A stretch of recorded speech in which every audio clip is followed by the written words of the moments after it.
Hello students, welcome to my YouTube channel nursing notes by SK. आज हम hypertension के topic को ही हम आगे डिस्कस करेंगे। जैसे कि मैंने अपने पहले टॉपिक पार्ट 1 में हाइपरटेंशन के और कुछ टॉपिक्स आपके साथ क्लियर किए थे। अब उस टॉपिक को हम एक्सटेंड करेंगे, जिसके में हम risk factors, clinical manifestations, classification वगैरह आपके साथ क्या है डिस्कस करेंगे। सबसे पहले रिस्क फैक्टर्स देखते हैं। रिस्क फैक्टर्स में देखनी है कि कौन कौन से पेशेंट को रिस्क होता है। इसका मतलब कि कौन कौन से पेशेंट को रिस्क होता है कि हाइपरटेंशन होने का। कौन कौन से हो सकते हैं? सबसे पहले जैसे कि एज बिटवीन 30 to 70 ईयर्स, जिनकी एज 30 to 70 उनको रिस्क हो सकता है।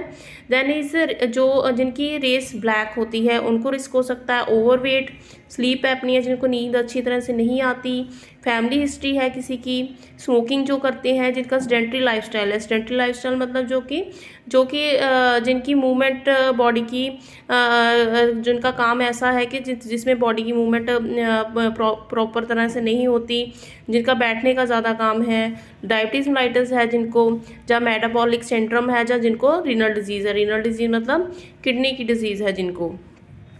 देन क्लासिफिकेशन बीपी की 4 टाइप्स में होती है।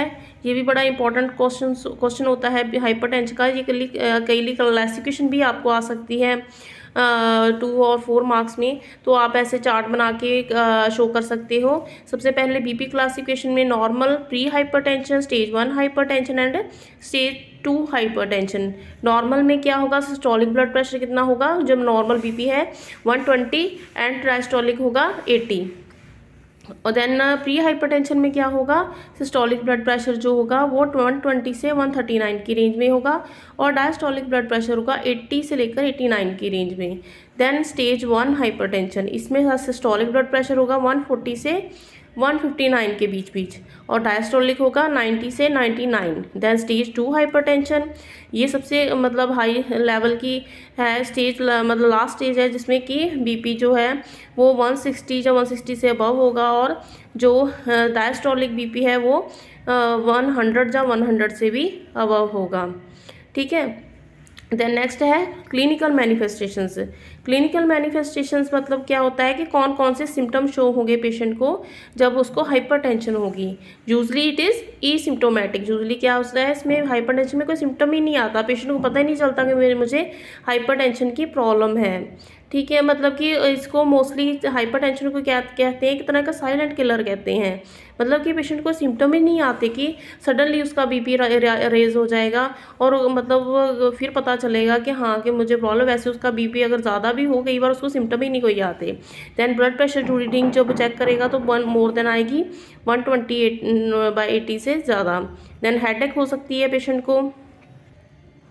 देन नेक्स्ट डिजीनेस हो सकती है पेशेंट को, ब्लड विजन हो सकती है पेशेंट को। ये थोड़े बहुत सिम्टम्स पेशेंट में आएंगे। देन डायग्नोस्टिक वैल्यूएशन टेस्ट कौन कौन से मतलब हम कर सकते हैं जब हाइपरटेंशन हो। सबसे पहले ईसीजी की जा सकती है। ईसीजी वेव्स में हार्ट में कोई प्रॉब्लम तो नहीं, वो चेक की जा सकती है। चेस्ट एक्सरे हो सकता है। ब्लड टेस्ट किए जा सकते हैं। इसमें कौन कौन से ब्लड टेस्ट किए जा सकते हैं? Protein urea, serum blood urea nitrogen, creatinine level, serum potassium level. Then renal scan, kidney की स्कैन की जा सकती है। और बीपी मेजरमेंट, वो जो हम बीपी मशीन से हम चेक करते हैं बीपी पेशेंट का, वो बीपी उससे चेक करके पता चल सकता है कि पेशेंट को हाइपरटेंशन है। देन है लाइफस्टाइल मॉडिफिकेशन। कौन कौन सी हम लाइफस्टाइल मॉडिफिकेशंस कर सकते हैं जिससे कि पेशेंट की हाइपरटेंशन की प्रॉब्लम को ठीक किया जा सके। वैसे भी मोस्टली हम कहते हैं कि अगर हम थोड़ी बहुत लाइफस्टाइल मॉडिफिकेशन की करें तो हमें पेशेंट के बीपी जो है कुछ हद तक कंट्रोल किया जा सकता है। तो कौन कौन सी की मॉडिफिकेशंस करनी है? लूज़ वेट, अगर आपका वेट ज़्यादा है तो वेट को लूज़ करना है। लिमिट अल्कोहल इनटेक बंद करना है और कम करना है। टू रेगुलर एरोबिक एक्सरसाइज करनी है। एरोबिक एक्सरसाइज में क्या क्या आ सकता है? जैसे कि आपने डेली 30 मिनट्स वॉक ज़रूर करनी है। Then cut down sodium intake, आपने खाने में कम से कम नमक का यूज़ करना है। देन इंक्लूड RDA मतलब recommended dietary allowance of potassium, calcium and magnesium in diet that can be done by following dash diet. Diet should be rich in diet मतलब इसमें कौन कौन से होंगे, आपने क्या क्या इंक्लूड करना है अपनी डाइट में। Fruits, low fat dairy products and take more fibre rich foods, ये आपने डाइट में लेना है। देन स्टॉप स्मोकिंग, स्मोकिंग को आपने अवॉइड करना है। रिड्यूस कॉफ़ी इनटेक अगर आप करते हो तो उसको भी कम करना है।